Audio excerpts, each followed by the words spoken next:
কয়েক মাস পর পদ্মজার মেট্রিক পরীক্ষা। 3 বোন বই নিয়ে সড়কে উঠল।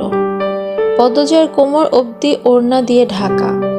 পূর্ণা এক নাগারে বকবক করে যাচ্ছে। স্কুলে যাওয়া অবধি কথা বন্ধ হবে না। মাঝে মাঝে জোরে জোরে হাসছে। মেয়েটার হাসির রোগ আছে বোধহয়। একবার হাসি শুরু করলে আর থামে না। পদ্মজা বারবার বলছে, আম্মা রাস্তায় কথা বলতে আর হাসতে মানা করেছে, চুপ কর না। তবুও পূর্ণা হাসছে। বাড়ির বাইরে এসে সে মুক্ত পাখির মতো আচরণ করে। তাকে দেখে মনে হয় খাঁচা থেকে মুক্ত হয়েছে। পদ্ম, ওই পদ্ম, খাড়া। পদ্মজা ক্ষেতের দিকে তাকালো। লাবণ্য ক্ষেতের আইল ভেঙে দৌড়ে আসছে। লাবণ্য আর পদ্মজা একই শ্রেণীতে পড়ে। বাংলা পড়া শিখে এসেছিস আজ? পদ্মর প্রশ্ন অগ্রাহ্য করে লাবণ্য বলল, বাড়ির শুদ্ধ ভাষায় কথা কইলে বাড়িতেও কন লাগবো নাকি? আমি আঞ্চলিক ভাষা পারি না। লাবণ্য অসন্তোষ প্রকাশ করল। সে অলন্দপুর মাতব্বর বাড়ির মেয়ে। তাদের বাড়ির সবাই শিক্ষিত, তবুও তারা আঞ্চলিক ভাষায় কথা বলে, পরিবারে 2-3 জন সদস্য ছাড়া। আর পদ্মজার 14 গোষ্ঠী মূর্খ, 2-3 জন ছাড়া, তবুও এমন ভাব ধরে আঞ্চলিক ভাষায় নাকি কথা বলতে পারে না। সত্যি আমি পারি না।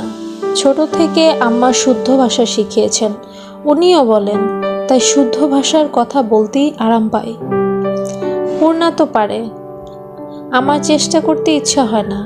আচ্ছা বাদ দে, শোন, কাল আমরার বাড়ির নায়ক নায়িকারা আইব। পূর্ণা বিগলিত হয়ে প্রশ্ন করলো, কেন আসবো? কোন নায়ক? শুটিং করতে, ছবির শুটিং। পূর্ণা বিগলিত হয়ে প্রশ্ন করলো, কেন আসবো? কোন নায়ক? শুটিং করতে, ছবির শুটিং। পদ্মজা এসব কোনো আগ্রহ পাচ্ছে না।